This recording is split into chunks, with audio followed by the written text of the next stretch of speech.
పెద్ద నోట్ల రద్దుతో సామాన్యులు అష్టకష్టాలు పడుతున్నారు. నిత్యావసరాల నుంచి పెట్రోల్ బంకుల వరకు చిల్లర సమస్య హైలైట్ అవుతోంది. చిల్లర లేక జనాలు 500, 1000 రూపాయలకు పెట్రోల్ కొట్టించుకుంటున్నారు. మరోవైపు పెట్రోల్ బంకులు కూడా అందరికీ చిల్లర ఇవ్వలేమని చేతులెత్తేస్తున్నాయి. దీనిపై మరిన్ని వివరాలు మా ప్రతినిధి మహేష్ అందిస్తారు. ప్రస్తుతం మనం ఓల్డ్ ఆల్వాల్లోని ఒక పెట్రోల్ బంక్లో ఉన్నాం. ఈ పెట్రోల్ బంక్లో ఉన్నటువంటి పరిస్థితి ఏంది, 500, 1000 రూపాయల నోట్లని ఆ పెట్రోల్ బంకుల్లో తీసుకుంటున్నప్పటికీ వారు 500 ఆ పెట్రోల్ పోయించుకుంటే తప్ప ఇవ్వమన్నటువంటి పరిస్థితి ఉందని చెప్పేసి ప్రచారం జరుగుతున్న నేపథ్యంలో ఈ పెట్రోల్ బంక్లో ఆ పరిస్థితి ఏ విధంగా ఉంది, ఇక్కడికి వస్తున్నటువంటి పెట్రోల్ పోసుకుంటున్న కస్టమర్ల యొక్క అభిప్రాయాలు ఏ విధంగా ఉంది, దీని యొక్క యాజమాన్యం యొక్క అభిప్రాయం ఏ విధంగా ఉందో ఒకసారి తెలుసుకునేటువంటి ప్రయత్నం చేద్దాం. ప్రస్తుతం ఒక కస్టమరు భారీ ఎత్తున డబ్బాలు పట్టుకొని వచ్చినటువంటి పరిస్థితి. సార్ చెప్పండి సార్, మీరు ఒకేసారి ఇన్ని డబ్బాలు పట్టుకొని బాటిల్స్ పట్టుకొని వచ్చారు, ఎందుకురకి? పెట్రోల్ మళ్ళీ రేట్ పెరిగిపోతుందని భయానికి. ఇంకోటి మా దగ్గర చేంజ్ ఒకటి లేదు, ATMs పనిచేయడం లేదు, 100 రూపీస్ నోట్స్ లేవు, దానివల్ల ఇబ్బంది అవుతుంది అన్నాడు. ఒకేసారి నింపుకొని వెళ్తే స్టాక్ ఉంటుంది ఇంట్లో పెట్టుకొని పట్టుకెళ్ళి వచ్చానండి. మొత్తం అంటే ఎంత డబ్బులు తీసుకు పెట్రోల్ తీసుకెళ్తున్నాను, 1000 రూపాయలది చేంజ్ లేక 1000 రూపాయలది మొత్తం పెట్రోల్ తీసుకుంటున్నాం. ఇంకా వాళ్ళ దగ్గర కూడా వాళ్ళకు కూడా ఇబ్బంది ఎందుకు పెట్టాలి పెట్రోల్ బంక్ వాళ్ళకి అన్నట్టుగా మేము 1000 రూపీస్ కొనుక్కొని వెళ్తున్నాము. అంటే వీళ్ళు 500, 1000 రూపీస్ నోట్స్ పెట్రోల్ బంకులో తీసుకుంటున్నారు కానీ వాళ్ళు రిటర్న్ ఇవ్వడం లేదు. మళ్ళీ వాళ్ళ దగ్గర చేంజ్ లేదు కదా, మళ్ళీ వాళ్ళకి ఇబ్బంది కదా అన్నట్టుగా వాళ్ళ ప్రాసెస్ వాళ్ళు చేస్తున్నాం. వాళ్ళకి ఇబ్బంది ఎందుకు కానీ మేము అలా చెప్పండి. మీరు 500, 1000 రూపాయల నోట్లు తీసుకుంటలేరు అన్నటువంటి అభిప్రాయం వ్యక్తం అవుతుంది. మీరేంది పెట్రోల్ బంకులో ఇక్కడ తీసుకుంటున్నారు? లేదు, మేము యాక్సెప్ట్ చేస్తున్నాము. కాకపోతే ఏంటంటే ఇక చూడండి, ఇతను 1000 ఇచ్చిండు, 1000 రూపాయలు పెట్రోల్ కొట్టించుకున్నాడు. ఇతను 500 ఇస్తుండు, ఇతను ఎంత కొట్టించుకున్నాడు 200. ఆయన రిటర్న్ 300 ఇవ్వాలి. నెక్స్ట్ వచ్చే కస్టమర్ కూడా చూడండి 500. అది మాకు రిటర్న్ చేంజ్ ఇద్దామంటే మరి 100. ఇంకోటి ఏంటంటే స్వైపింగ్ అంటే ఈజీగా నడుస్తుంది, స్వైపింగ్ ఓకే.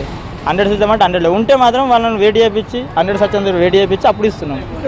అట్లా ఆ విధంగా చేస్తాం. నేను 500 ఇచ్చి 200 పెట్రోల్ పెంచుకున్నా. 300 లేకపోతే వాళ్ళు జస్ట్ వెయిట్ చేయించి ఇచ్చేస్తున్నారు. 500 అయితే తీసుకుంటున్నారు. తీసుకుంటారు. ఇక్కడ ఇంకొక కస్టమర్ ఉన్నారు, వారి అభిప్రాయం కూడా చూసుకున్నారు. సార్ చెప్పండి సార్, 500, 1000 రూపాయల నోట్ చెల్లనటువంటి నేపథ్యంలో పరిస్థితి ఏంటి?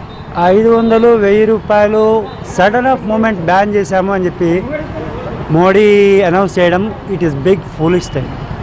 అదే ఒక రకంగా కాకుండా ఇంకో రకంగా చేసి ఉండాలి.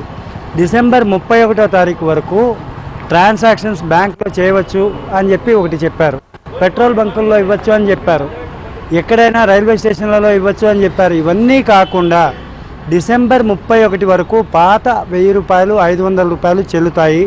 ఈ లోపల ఎంత ట్రాన్సాక్షన్ ఉన్నా కూడా ఎక్కడన్నా కూడా చేసుకోవచ్చు. కాకపోతే ల్యాండ్స్ కొనడం కానీ, గోల్డ్ కొనడం కానీ, డైమండ్స్ కొనడం కానీ, లేకపోతే కార్లు కొనడం కానీ, ఏదైనా కానీ బిగ్ వెహికల్స్ కొనడం కానీ ఇలాంటివి చేయడానికి వీలు లేదు అనేది కనుక ఆర్డర్ పాస్ చేసి ఉంటే అసలు నల్లధనాన్ని ఎంత గొప్పగా రాబట్టచ్చో అంత గొప్పగా రాబట్టచ్చు. బ్యాంకుల్లో మీరు ఎంతైనా కట్టండి, ఏమీ ఇబ్బంది లేదు అనేటువంటి మాట చెప్పి ఉంటే ప్రజల దగ్గర ఉండేటువంటి బ్లాక్ మనీ ఎంతున్నా కానీ ఖచ్చితంగా బ్యాంకుల్లో జమ అయ్యేది. అలా జమ అయినప్పుడు బ్యాంకుల వాళ్ళ దగ్గర డేటా సేకరించి వాళ్ళ మీద కరెక్ట్గా దాడి చేసి ఉంటే నల్లధనాన్ని సేకరించే వాళ్ళ తాలూకు ఆట కట్టించి ఉండొచ్చు. కానీ ఏదో చేస్తున్నాం అనుకుని ఎంతో చేస్తున్నాడు.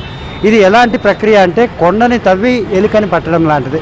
ఏమీ చేయలేడు మోడీ, ఏమీ చేయలేడు. ఇది ఎలాంటిదంటే భస్మాసుర హస్తంతో తనని తానే భస్మాసురుడు ఎలాగైతే కాల్చుకున్నాడో ఈ యొక్క కాన్సెప్ట్ తోటి బీజేపీ గవర్నమెంట్ని తొందరలో కూలగొడతాడని నా తలకు నమ్మకం. ఏదైతే 500, 1000 రూపాయల నోట్లు సర్క్యులేషన్ నుంచి తీసివేసినప్పుడు కూడా 100 రూపాయల నోట్లని వెంటనే ఎక్కువ మొత్తంలో సర్క్యులేషన్లోకి తీసుకొస్తే బాగుంటున్నటువంటి అభిప్రాయాన్ని వ్యక్తం చేస్తున్నటువంటి పరిస్థితి. ఇక్కడ ఉన్నటువంటి ఈ ఆల్వాలో ఉన్నటువంటి ఏ ATM కూడా పనిచేయనటువంటి నేపథ్యంలో ఇబ్బంది ఎదుర్కొంటున్నటువంటి మాట మాత్రం స్పష్టంగా కనిపిస్తుంది, వాస్తవంగా కనిపిస్తుంది.